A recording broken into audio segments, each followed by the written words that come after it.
안녕하세요. 오늘부터 유튜브로 여러분을 만나게 되었습니다. 금년도의 필자는 네 권의 책을 집필하였습니다. 필자는 현재 경기도 의정부시에서 세영 경매학원을 운영하고 있는데 많은 분들의 성원에 유튜브 방송을 하게 되었습니다. 필자는 그동안 많은 경매 책자를 집필했지만은 이번에 출간된 책자는 만화로 집필을 해서 경매를 공부하고자 하는 분들이 쉽게 이해할 수 있도록 했습니다. 이번에 출판된 세 권의 책은 경매의 블루오션을 할 수 있는 맹지, 법정지상권, 공유지분 경매에 대하여 집필을 하였습니다. 보통 경매를 공부하신 분들은 이런 맹지나 법정지상권, 공유지분 경매는 어렵다는 이유로 회피를 하게 됩니다. 이런 이유로 이런 물건들은 유찰이만이 되어 아주 저가의 낙찰을 받을 수가 있습니다. 아울러 아직 출판되지 않은 11월 중순쯤에 출판되는 부동산 등기 책자도 만화로 꾸며서 여러분들이 편하게 부동산 등기를 분석하는 방법을 설명해 놓았습니다. 필자가 오래전에 매일경제 출판사에서 발행한 부동산 등기 책자는 만화로 출판되지 않아서 여러 사람들이 어렵게 느꼈습니다. 그래서 이번에는 만화로 출간을 하여 많은 사람들이 편하게 읽을 수 있도록 했습니다. 요즘은 많은 사람들이 경매에 관심을 갖고 경매에 참여하는 열기도 뜨겁습니다.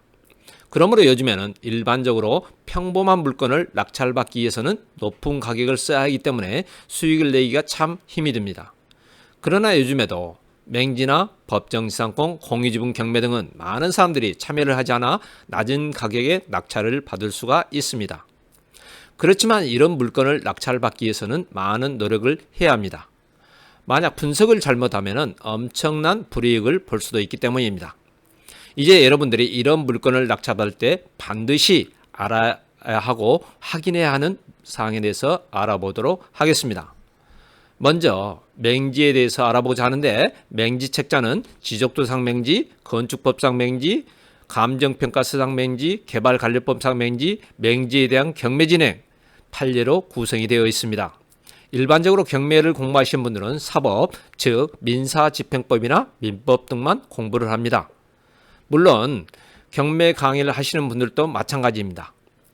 경매 물건 분석을 하면서 가장 기본적으로 알아야 할 부동산 등기 등을 강의하는 것은 찾기가 힘듭니다. 또한 경매 물건 분석에서 가장 기본적인 것이 사법이지만은 공법이 많은 부분을 차지하고 공법을 알아야 저가의 물건이나 저평가된 물건들을 찾아낼 수가 있습니다. 여기에서 말하는 공법은 도시계획법, 하천법, 도로법, 건축법 등 여러 가지가 있습니다. 그러나 필자가 여러분들에게 이 모든 것을 알고 가시라는 말씀을 하는 것은 아닙니다. 이러한 공법 중에서 여러분들이 필요한 부분만 공부하시면 되는 겁니다. 우리가 스마트폰을 사용하는데 그 스마트폰 속에는 엄청난 프로그램들이 있습니다. 그러나 그 모든 사람들이 몇 가지의 프로그램만 사용을 하고 있지만은 크게 어려움을 느끼지 않듯 여러분들도 이런 공법들 속에서 여러분들에게 필요한 몇 가지만 알고 가시면 됩니다. 이제 이런 내용들을 중심으로 엮어가 보도록 하겠습니다. 먼저 지적도상 맹지입니다. 맹지란 보통 공도에 접한 부분, 즉 도로에 접한 부분이 없는 토지나 도로가 아닌 타 지번의 토지에 둘러싸여 있는 토지를 말합니다. 또한 지적도상 맹지는 아니지만은 소유자가 하고자 하는 행위를 할 수 없는, 즉 개발관련법에 의하여 건축허가나 신고가 되지 않는 토지도 맹지라고 할 수가 있겠습니다. 바꿔 말하면 맹지는 아니지만은 진출입로가 4m라고 한다면 주택 등의 건축은 가능할 겁니다. 그러나 이 토지에 아파트를 건립한다고 하면은 4m의 도로폭으로는 불가능하기 때문에 맹지나 다름없는 겁니다. 그렇다면 왜 맹지를 블루오션이라고 할까요? 맹지는 보통 맹지가 아닌 주변 토지의 30에서 95% 정도로 감정평가를 합니다. 바꿔 말하면 맹지가 아닌 주변 토지가 평당 100만원이라면 이 맹지는 30만원에서 95만원 정도로 감액하여 평가를 한다는 겁니다. 그러므로 이런 맹지를 낙찰받아 통로, 즉 도로를 확보를 할 수가 있다면 그야말로 대박일 겁니다. 맹지를 경락받아 맹지를 탈출할 수만 있다면 기본적으로 2에서 3배의 수익은 된다는 이야기입니다. 또한 맹지를 주변 토지의 30에서 95% 정도로 감정을 하는 이유는 감정평가 실무 기준에서 보면은 통로 개설에 필요한 비용을 고려해야 한다는 겁니다.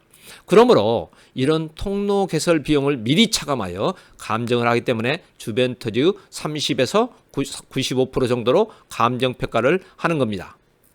이제 차차 말씀드리겠지만은 맹지를 탈출하는 방법에는 여러 가지가 있습니다. 맹지를 탈출하는 방법은 기본적으로 주의토지 통행권이나 하천 점용허가, 도로 점용허가 등 여러 가지 방법이 있을 수가 있습니다. 이와 관련한 사항은 이제 하나하나 알아볼 계획입니다. 자, 여기에서 보면은 D의 토지는 완전한 맹지입니다. 그런데 A가 자신의 토지에 건축물을 신축하고자 행정기관에 건축허가를 신청하면서 도로를 보시는 바와 같이 신설하였습니다. 그러나 지적도를 열람해 보면 신설된 도로는 보이지 않고 여전히 좌측 그림과 나올 겁니다. 그러므로 여전히 D의 토지는 맹지인 것처럼 보입니다. 자, 여기에서 중요한 내용이 나옵니다. A가 우측 그림과 같이 건축허가를 신청한 경우 도로로 사용하겠다고 한 부분은 건축법상 도로로 지정이 됩니다. 이럴 경우 이 도로를 A만 사용할 수 있는가? 아닙니다. 이 부분, 즉 건축법상 도로는 D도 사용할 수가 있기 때문에 D의 토지는 맹지를 탈출하는 겁니다.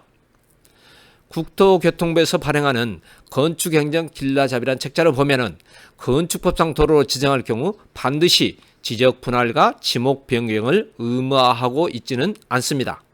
이 말은 A의 토지에서 도로로 지정한 부분을 지적상 도로, 즉 도로 바꿀 필요도 없고 분할을 할 필요도 없다는 겁니다. 그러므로 건축법상 도로로 지정을 했다고 해도 지목이 도로 바뀌지 않고 분할도 되지 않는 것입니다. 앞에서 건축법상 도로로 지정할 경우 지목을 바꿀 필요도 없고 분할도 필요 없다고 했는데 면적이 비교적 큰 개발행위 허가에서는 그게 아닙니다. 만약 앞에서 본 내용이 건축법상 도로가 아니고 개발행위 허가상 도로라고 한다면 분할이 되어야 하고 지목 변경도 되어야 한다는 겁니다. 개발행위 허가에 대해서는 다음 시간에 알려드리도록 하겠습니다. 자, 이제 현황 도로에 대해서 알아보겠습니다. 현황 도로는 지적도상에는 표기되어 있지 않지만 주민이 오랫동안 통행로로 이용하고 있는 사실상의 도로를 말합니다. 여기서 왼쪽 그림은 현황을 나타낸 것이고 오른쪽은 지적도상을 나타낸 겁니다. 이런 경우 오른쪽 그림의 가부 물건이 경매에 나왔다면 여러분들은 어떻게 하시겠습니까? 이와 똑같은 사례를 공인중개사가 필자에게 질문한 경우도 있습니다. 필자가 학원에서 강의를 하면서 이와 같은 내용을 먼저 학원생들에게 질문을 하곤 합니다. 건축법상 도로로 지정이 되었기 때문에 재건축을 할 수가 있겠지만은 현황 도로만 가지고 생각을 한다면 이 건물이 오래되어 재건축을 하고자 한다면 건축 허가를 받을 수 있을까를 본다면 결론은 그럴 수도 있고 아닐 수도 있다는 겁니다. 즉 건축 허가를 받을 수도 있고 받을 수도 없는 경우도 있다는 겁니다. 이를 확인하기 위해서는 각 자치단체의 건축조례를 살펴봐야 합니다. 즉 필자가 있는 곳이 의정부시이므로 의정부시에서는 의정부시 건축조례를 봐야 한다는 겁니다. 자, 이와 같은 경우일 때, 즉 오후 물건이 경매에 나왔을 경우 지목이 도로인 2와 접해 있으니까 맹지인가 맹지가 아닌지가 문제가 됩니다. 보통 이런 경우 많은 사람들은 도로에 접해 있으니까 오후 물건은 맹지가 아니라고 생각할 겁니다. 그러나 이렇게 생각하면 큰 잘못입니다. 건축행정 길라잡이에서 보면은 비록 지목은 도로라 하더라도 관계법에서 도로로 결정 고시한 것이 아니고 시장 군수 등 허가권자가 이를 도로로 지정한 것이 아니라면 건축법상의 도로로 볼 수 없다고 했습니다. 그러므로 앞에서 본 오후 물건은 이후 물건이 도로로 지정이 되지 않았다면 맹지가 되는 겁니다. 다시 말씀드리면 실제로 도로로 사용되고 있다면 지적도상 지목이 도로나 전, 답, 대지라도 아무런 상관이 없고 도로를 별도로 분할할 필요가 없다는 겁니다. 그러나 건축법상 도로로 지정을 안 했다면 지목이 도로라고 해도 도로가 아니라는 겁니다. 자, 이제 다른 경우를 보겠습니다. 가부 물건이 경매로 나왔다면 이 물건을 낙찰을 받아 건축을 할 수 있는지를 보겠습니다. 물론 갑과 인접한 도로는 여러 사람의 소유로 되어 있습니다. 이런 경우를 우리는 많이 볼 수가 있는데 아직도 많은 행정기관에서는 갑의 물건을 낙찰받아 건축허가를 신청하면 인접한 도로 소유자의 사용 승낙을 받아오라는 경우가 많습니다. 그러나 이 도로는 아무나 사용할 수 있는 건축법상 도로입니다. 왜냐하면 A가 최초에 건축을 하기 위해서는 도로 소유자들을 찾아다니면서 사용 승낙을 받았을 겁니다. 물론 시간과 비용이 많이 들었을 겁니다. A가 이렇게 건축을 하기 위하여 도로 소유자들로부터 사용 승낙을 받아 건축법상 도로로 되었기 때문에 B나 갑은 아무런 어려움 없이 건축허가를 낼 수가 있습니다. 그러므로 경매에 참여하고자 할 경우 도로가 문제가 될 경우에는 우리가 낙찰받을 물건보다 위쪽에 건축허가가 난 건축물이 있으면 그 도로는 건축법상 도로가 되었기 때문에 경매에 참여해도 아무런 문제가 없다는 겁니다. 건축허가 길라잡이에서도 그 도로를 통하여 건축허가 받은 건물이 있거나 건축 신고한 건축물이 있다면 건축허가를 해줄 때 허가권자가 건축법상 도로로 지정을 했기 때문에 사용 승낙이 필요 없다고 하고 있습니다. 자, 이상과 같이 지적두상 맹지에 대해서 살펴봤는데 반드시 현행도로와 건축법상 도로, 자치단체 건축조례들을 이해를 해야 합니다.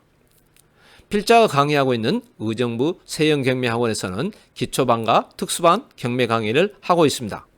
기초반은 경매의 기초부터, 특수반은 필자가 조술한 4권의 책자, 즉 맹지, 법정지상권, 공유지분 경매, 부동산 등기 책자를 가지고 심도 있는 강의를 진행하고 있습니다. 이제 가을이 점점 짙어가고 있습니다. 감기 조심하시길 바랍니다. 감사합니다.